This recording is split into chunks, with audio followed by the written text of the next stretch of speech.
салом хонандагони азиз. дарси минбаъдаи мо функсияи нишондиҳандагӣ, график ва хосиятҳои он ном дорад. барои сохтани графики функсияи нишондиҳандагӣ, тасвир кардани хосиятҳои он мо ба хотир меорем ки дар дарсҳои гузашта дар синфи 10, синфи 11 шумо бо хосиятҳои дараҷаҳо шинос шуда будед ва ин хосиятҳоро бори дигар барои шумо ёдрас мекунем. хосияти аввалин дараҷаҳо ин аст ки дар вақти зарб задани дараҷаҳои асосҳояшон ё хила нишондиҳандаҳо ҷамъ мешаванд. мана хосияти якум, яъне а нишондиҳандааш x1 зарби а нишондиҳандааш x2 баробар аст ба а нишондиҳандааш x1 ҷамъи x2. хосияти дуюм чунин аст ки дар вақти тақсим кардани дараҷаҳои асосҳояшон баробар аз нишондиҳандаи сурат нишондиҳандаи махраҷ тарк карда мешавад. мана дар баробари ду ҳамин бо забони математикӣ навишта шудааст. а дар нишондиҳандаи x1 тақсими а дар нишондиҳандаи x2 баробар аст ҳамин асоси а дар нишондиҳандаи x1 тарҳи x2. хосияти сеюм баён мекунем. хосияти сеюм маънош ҳамин аст ки ҳангоми ба дараҷа бардоштани дараҷа нишондиҳандаҳо зарб мешаванд. яъне вақте ки мо дорем дараҷа а нишондиҳандааш x1 ва лозим меояд ки ин нишондиҳанда ба нишондиҳандаи дигари x2 бардошта шавад, бинобар ин асоси аро як бор менависему x1ро яъне нишондиҳандаи дохилиро ба нишондиҳандаи берунӣ зарб мезанем. ва ҳамин тавр хосияти чорум маънои ҳаминро дорад ки ҳангоми ҳосили зарбро ба дараҷа бардоштан ҳар як зарбшавандаро ба дараҷа алоҳида бардошта натиҷаҳоро зарб кардан лозим аст. мана дар ин ҷо навишта шудааст а зарби б дар дараҷаи x. мо аввал а ба дараҷаи x бардоштем, баъд зарб б-ро ба дараҷаи x бардоштем, а ба дараҷаи x натиҷаш чӣ шавад, натиҷаи б дараҷаш x чӣ шавад, ба якдигар зарб мезанем. ҳамин тавр мегузарем ба хосияти 5. хосияти 5 маънош ҳамин аст ки ҳангоми касрро ба ягон дараҷа бардоштан сурати касрро ба ҳамин дараҷа ва махраҷи касрро ба ҳамин дараҷа алоҳида бардошта натиҷаи суратро ба натиҷаи махраҷ тақсим мекунем. дар ҳамин асос баён мекунем хосияти шашумро ки ҳамавақт а дар нишондиҳандаи x вақте ки x адади мусбат бошад ё ки манфӣ, бигзор мо якбора манфишам қайд мекунем.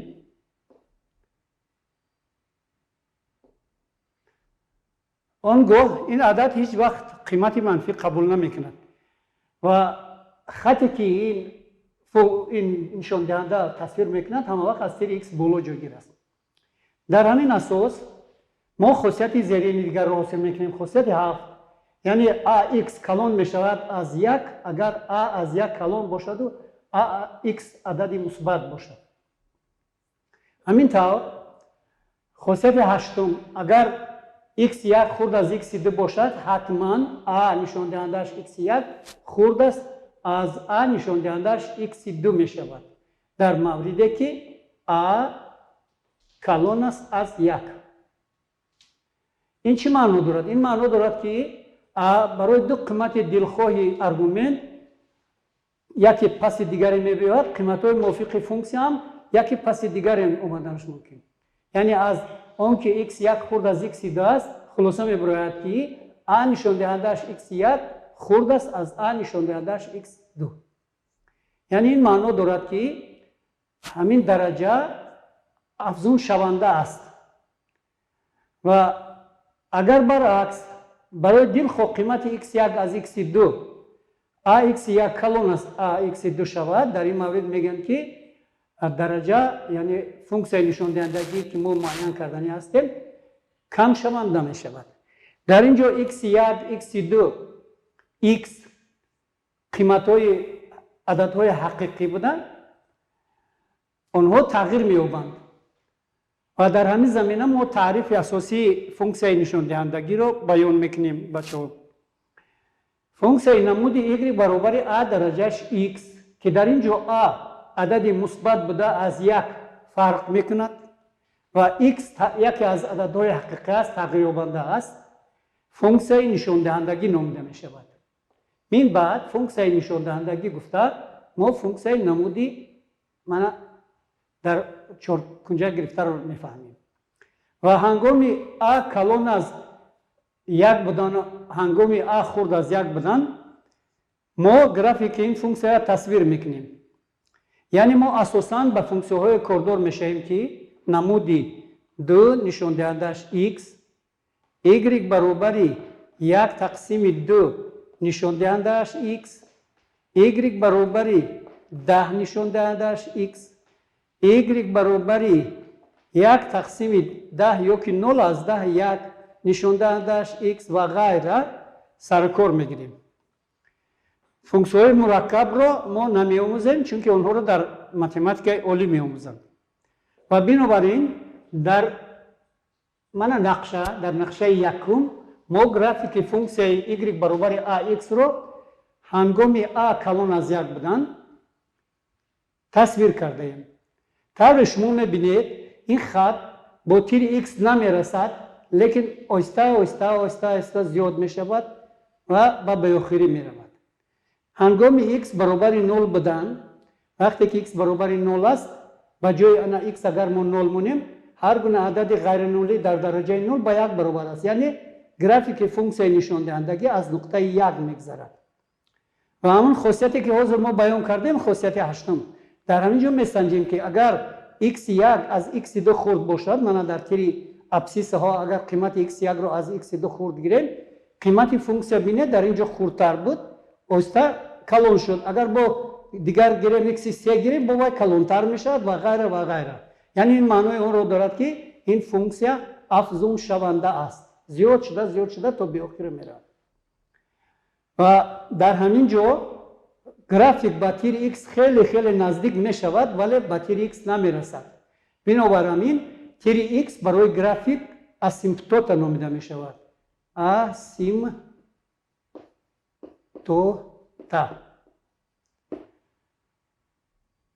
ва дар расми дигар ҳолати дигари ҳамин функсияи нишондиҳандагӣ тасвир карда шудааст. дар ин маврид ҳамин график ҳангоми қимат қабул кардани a аз 0 то 1 тасвир карда шудааст. дар ин функсияам ба ҷои x мо 0 гузорем, агар адади ғайринулӣ дар нишондиҳандаи 0 ба 1 баробар аст. яъне ин графики ин гуна функсион низ аз нуқтаи 1 мегзарад. дар ин ҷо низ мо ду қимати дилхоҳи аргументро гирифтем, x1, x2, ки x1 аз x2 хурд аст.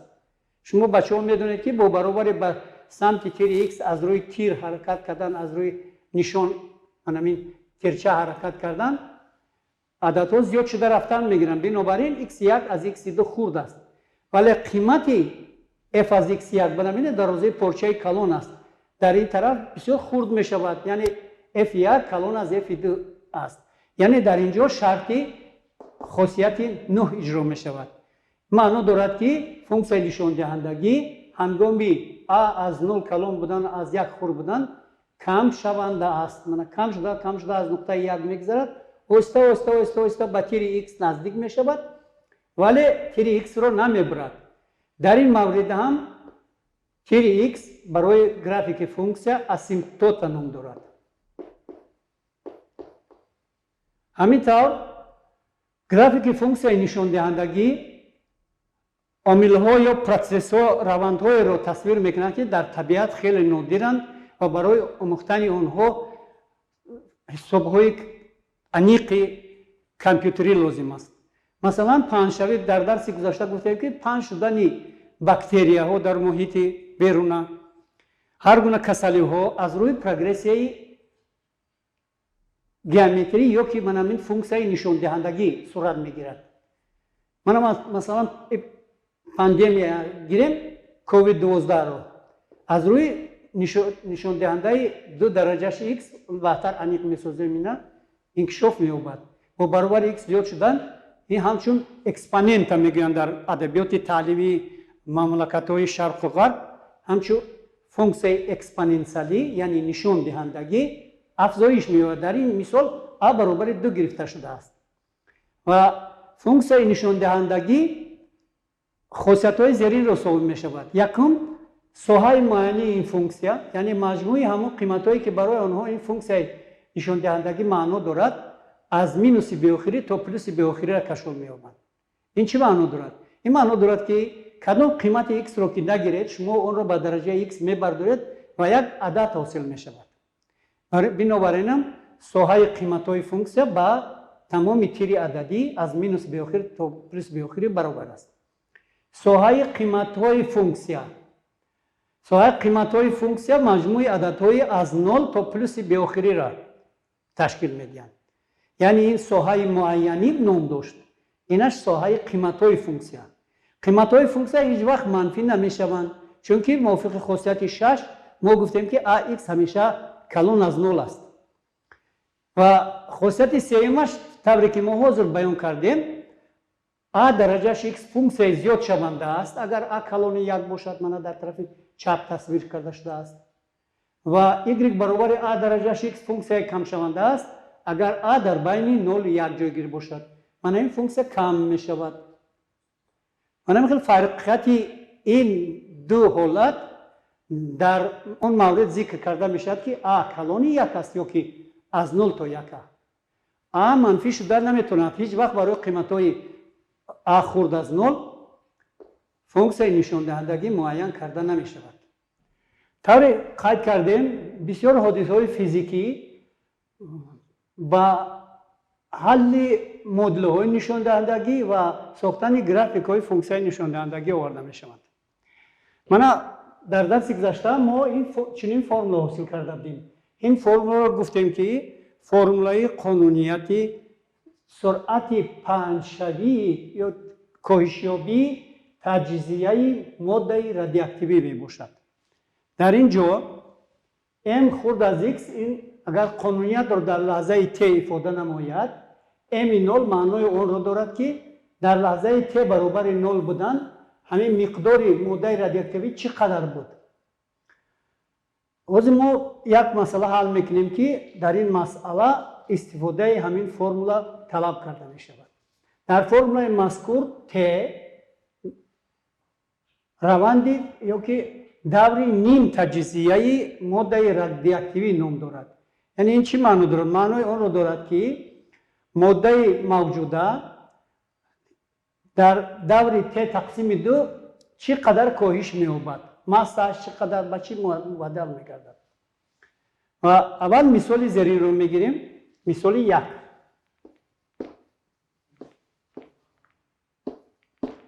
یعنی ما معادله 3 درجهش x برابر 27 رو حل می‌کنیم.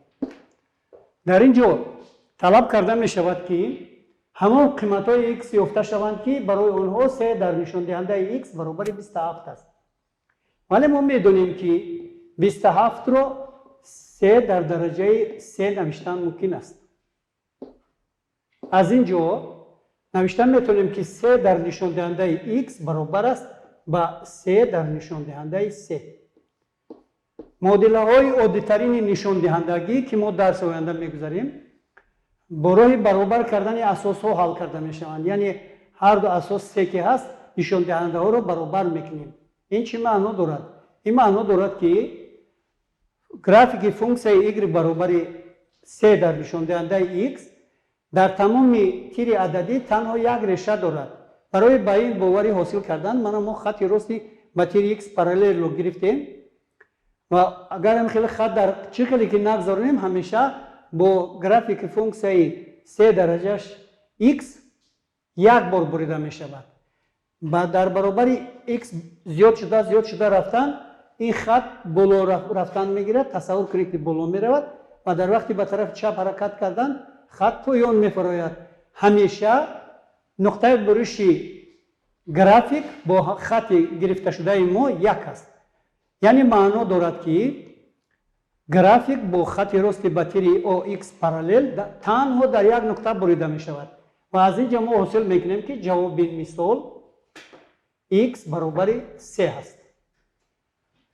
مسئله فشار هوا وابسته به بلندی نیز با واسطه همین فرمولا حساب کرده می شود. در فیزیک نیز جاریشوی ҷараёни ба ғалтак пайваст карда шуда, агар ҷараёни электрикӣ доимӣ бошад, он гоҳ аз рӯи қонуни ҳамин экспоненсиалӣ, яъне формулаи овардаштагӣ ба амал оварда мешавад.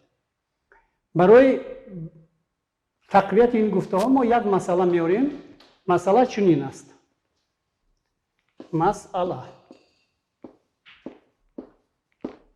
даври нимтаҷзияи плутони, шумо плутониро медонед, баробар аст ба 140 шабона рӯз.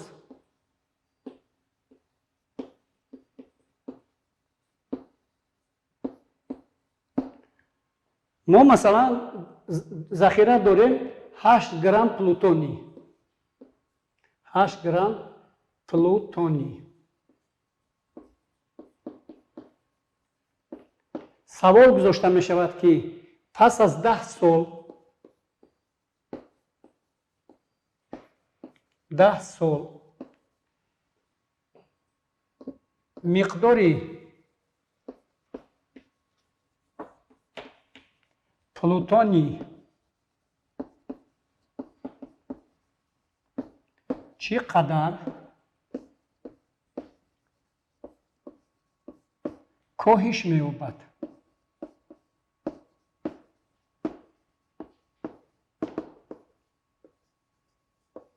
منم که سوال گذاشتم. برای حل کردن این مسئله ما از فرمولای آورده شده استفاده می‌بریم. یعنی در مثال ما یک سال ما بگذار از 365 روز عبارت باشد. شبانه روز من شعر می‌نویسم، شبانه روز عبارت باشد. آنگاه در دوام 10 شبانه روز ت برابر می‌شود 10 ضرب 365. این برابر می‌شود با 3650 شبانه روز. و اگر ما نسبت ت بر ت کلان را حساب کنیم، قیمت ت هست 3650. قیمت نیم تجزیه، دور نیم تجزیه این هست 140. با 10 تقسیم کنیم، اگر 365 تقسیم 14 این برابر می شود تقریبا 0.1345 ضرب 10 در درجهش مینوس 7. بعد اون که ما با واسطه کامپیوتر حساب میکنیم، من همین قیمت حاصل میشود. این قیمت رو اگر ما با درجه چی گذاریم بعد حاصل کرده میتونیم که در اساس فرمولای حاصل کردمون بنویسیم MT برابر است 8 مقدار اولی پلوتونی ضرب 1 تقسیم 2 در نشان دهنده T نسبت T با T کلون ما یافتیم 365 تقسیم 14 بوده است. اگر ما با واسطه ماشین الکترونی یا کالکولاتوری که اقتدار کلانتر دارن این درجه را حساب کنیم، ما نتیجه زیرین را حاصل میکنیم. این معنی دارد که 8 گرم پلوتونی که باقی بود در دوام 10 سال به اندازه 1 گرم از 10,1345 ضرب 10 درجهش مینوس 7 گرم کاهش می‌یابد. در آخر برای مستحکم کردن دانش شما بچه‌های عزیز ما یک چند سپارش پیشنهاد میکنیم. سپارش‌ها در تخته آورده شدند. مشق‌ها برای کار مستقلانه نام دارند. سپارش‌ها 4 گروهند. در گروه یکم طلب کرده می شود که از خاصیت‌های فونکسیای نشان دهندگی استفاده برده شما عددهای داده شده را مقایسه کنید. یعنی کدام از آنها کلان است، کدامشان خرد. در سپارش‌های گروه دوم طلب کرده می شود که نقطه بریش گرافیک فونکسی‌ها را شما معین کنید. در هر یک از سپارش‌ها 2 تا فونکسیا داده شده است و از بس که طرف‌های چپ این برابری‌ها برابرند، شما طرف‌های راست آنها را برابر کرده قیمت x را می‌یابید. در سپارش‌های گروه سوم معادله‌های عادی‌ترین نشان دهندگی داده شده‌اند و شما باید طبق قیمت x را یابید که برای آنها برابری داده شده درست است. و در سپارش‌های گروه 4 پرسیده می‌شود که آیا فونکسیا افزون شونده است؟ дар ин ҷо ҳам 3 мисол пешниҳод кардем ва шумо бояд ин мисолҳоро ҳал кунед. бо ҳамин дарси навбатии мо ба анҷом мерасад. хайр бачаҳо, то дарси минбаъда.